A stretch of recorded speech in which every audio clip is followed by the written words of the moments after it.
Bonjour à tous et bienvenue dans cette nouvelle vidéo Mans. Les conditions en Ukraine, vous le savez, c'est pas tip top. Donc la France elle aide comme elle peut en envoyant des armes, des obus et puis peut-être bien des militaires. Apparemment il y a quelques mercenaires français qui se sont fait buter là-bas, mais ça c'était dans une précédente vidéo avec notre cher Séjourné. Qui a dit que bah non, je suis diplomate, mais je suis ministre des diplomates, mais je vais pas discuter avec eux, ça sert à rien. Parce que de toute façon, tout ce qu'ils disent c'est caca, c'est mensonge. Bon. Et donc là, c'est un article du Figaro Économie qui a été publié le 10 avril de 2024 et qui titre « Le blé exclu des restrictions d'importation d'Ukraine des céréaliers français en appel à Macron ». Bah, vous auriez plus de chance à en appeler à mon cul parce que là, honnêtement, si Macron vous reçoit, alors peut-être que vous allez avoir le petit étalonné, ou vous savez, le bébé vapote, ou alors le Fresno, ministre de l'Agriculture, et encore, il va vous envoyer un de ses sbires, parce que bah ils s'en foutent en fait, hein, ils en ont strictement rien à carrer. On a vu l'attitude de Macron pendant le salon de l'agriculture, j'en ai fait plusieurs vidéos, si vous ne les avez pas déjà vues, allez les voir, soyez curieux, mais honnêtement, ce mec-là, il n'en a rien à branler, le but étant de faire fonctionner les grosses boîtes, donc comme... le mastodonte du poulet ukrainien qui est un oligarque, donc que des grosses, ils veulent faire fonctionner en fait que l'oligarchie. Voilà, c'est l'entre-soi. Après, les petits éleveurs, eux, bah, donc là où on peut les faire survivre, si vous en avez près de chez vous, allez directement à la ferme et qu'ils fassent de la vente en direct. Il n'y a que comme ça qu'ils pourront être sauvés et continuer à vivre. Et ils vivront même peut-être mieux s'ils faisaient ça. Parce que, est-ce que ça les déchargerait pas un petit peu toutes ces normes complètement dingo, je pense pas, mais bon, ça serait bien qu'ils soient déchargés de quelques normes. Bon, petite parenthèse fermée. Donc cet accord est destiné à reconduire pour 1 an l'exemption de droits de douane sur les importations agricoles venant d'Ukraine apportées en 2022 après le début de la guerre. C'est vrai, rappelez-vous, Macron, il s'était... avec ses photos là, alors là quand c'est pas en boxeur, c'était pas rasé depuis 3-4 jours, oh là là, je me prends la tête, je suis dans mon bureau au téléphone, et puis c'est en noir et blanc. C'est quand même étrange, c'est en noir et blanc, c'est bizarre cette communication là. Il se prend pour le général de Gaulle, mais mon petit gars, mais tu lui arrives même pas la rognure d'ongle au général de Gaulle, mon petit père. Donc une décision incompréhensible au lendemain d'un accord entre États de l'UE.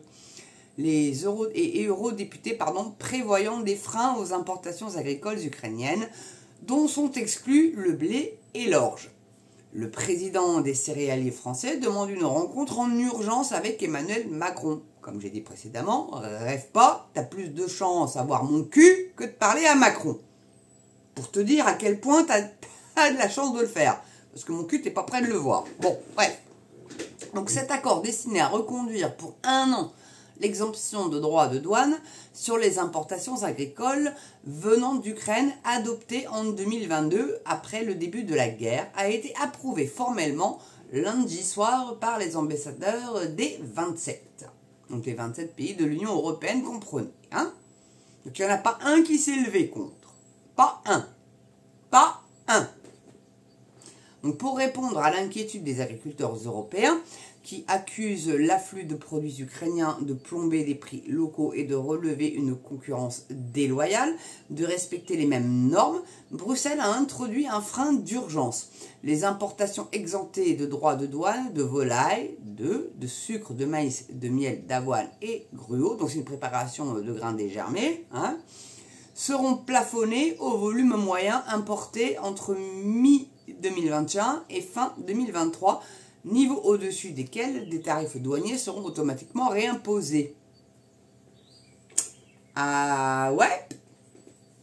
On voulait parier que non? Qu'ils vont continuer? Parce que là, bon, fin 2023, c'est passé, hein? On est tous d'accord, on est arrivé en 2024 et bien avancé, on est déjà le 4e mois de l'année. Donc un véritable bal des hypocrites. Mais ce mécanisme de plafonnement ne concerne pas le blé et l'orge, céréales dont la France est le premier producteur européen.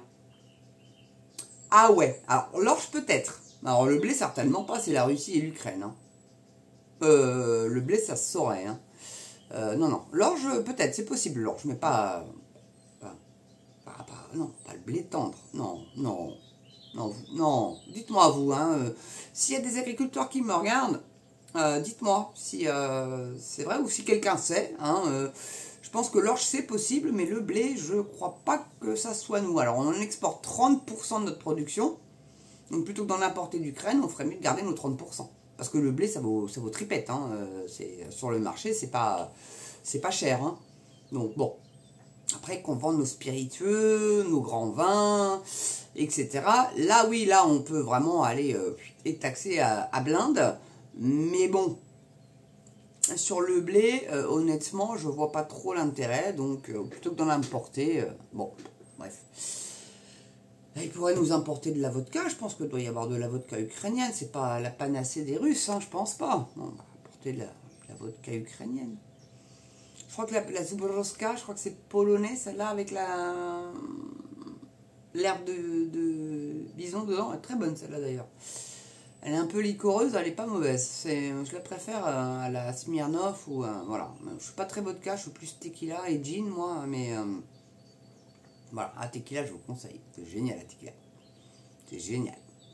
Vous vous marrez avec la tequila, alors qu'avec la vodka, vous vous prenez une barre et c'est là à vous faire un coma éthylique et en plus avoir un blackout le lendemain.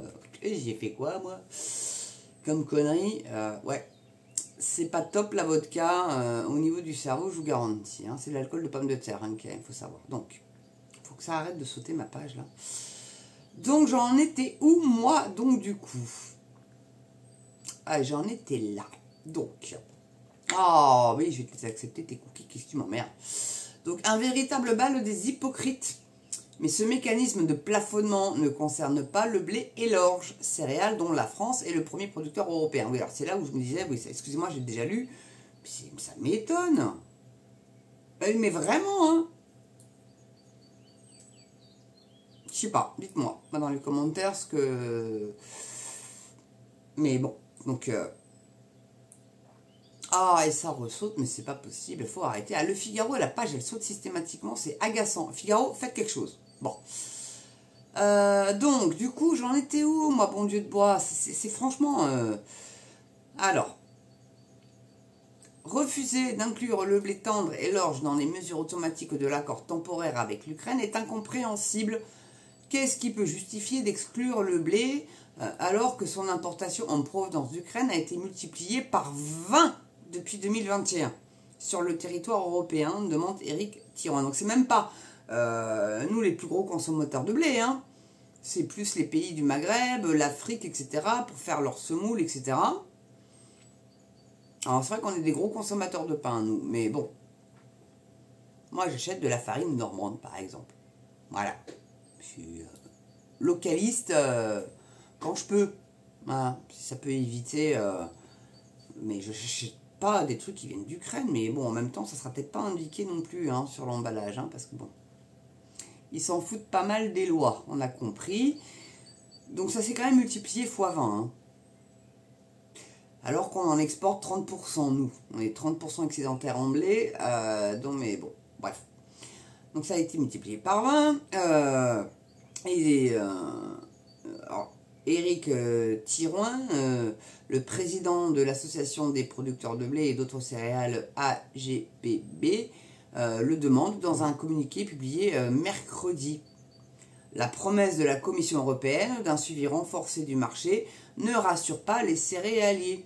On assiste à un véritable bal des hypocrites, s'insurge Éric Thirouin, qui estime que Bruxelles devrait activer dès aujourd'hui les clauses de sauvegarde car les perturbations des marchés qui doivent justifier cette décision sont là.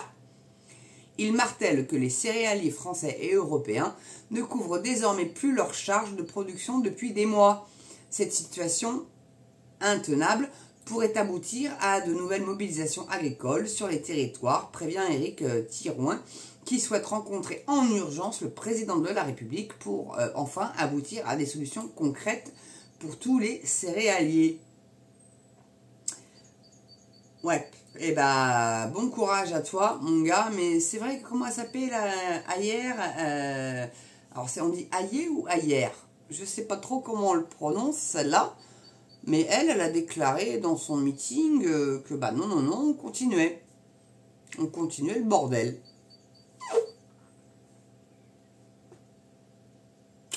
Bon, bah écoute, hein, bon, c'est encore nos agriculteurs, nos paysans qui vont l'avoir dans le fion. Là, ça commence à réellement commencer à m'escagasser un tantinet. Donc, je vous dis, au 3 juin, normalement, grosse mobilisation de nos agriculteurs à Bruxelles. Et force à vous, allez nous déloger celle-là, mais faites rien d'illégal. Allez pas vous retrouver en garde à vue ou quoi qu'est-ce, s'il vous plaît, faites-moi ce grand plaisir, ne faites absolument rien d'illégal, les gars, parce que ça serait une catastrophe. Voilà, moi je vous veux que du bien. D'ailleurs, mon logo sera toujours inversé tant que la situation n'est pas résolue. Donc je pense qu'il va falloir vous habituer à ce que ça reste pérenne, hein, parce que malheureusement, sauf si dégageage de Macron, fissa, je vois mal comment ça pourra s'arranger. Voilà. Et voter, bien évidemment, souveraineté nationale, c'est, à mon avis, devenu une obligation. Voilà. En tout cas, merci d'avoir regardé cette vidéo-là. J'espère qu'elle vous aura plu et informé surtout. C'est le but aussi de ma chaîne, c'est de vous informer.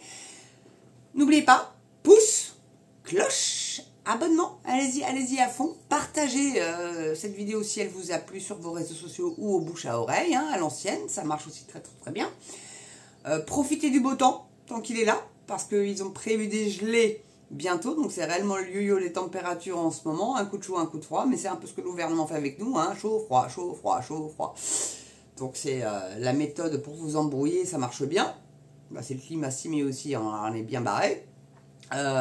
Et puis bah, le petit don, la petite souscription, si vous le pouvez, bien évidemment, même 1 €, je vous assure, ça me ferait plaisir et ça aiderait réellement cette chaîne à pouvoir mieux s'équiper, avoir un PC digne de ce nom. Voilà, avoir un logiciel de montage, un éclairage ok, qui serait quand même un petit peu mieux que celui-là, hein, plutôt que d'avoir l'anneau lumineux face à ma gueule, bah, ça serait plutôt sur les côtés pour bien me spotlighter, tel Kim Kardashian ou Nabila.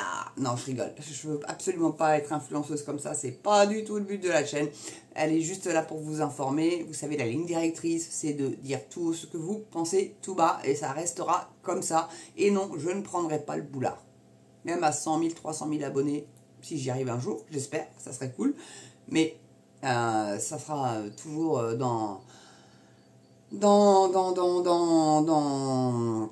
comment dire, je serai toujours humble, voilà, parce que j'ai pas le mot, j'ai pas l'adjectif, donc voilà.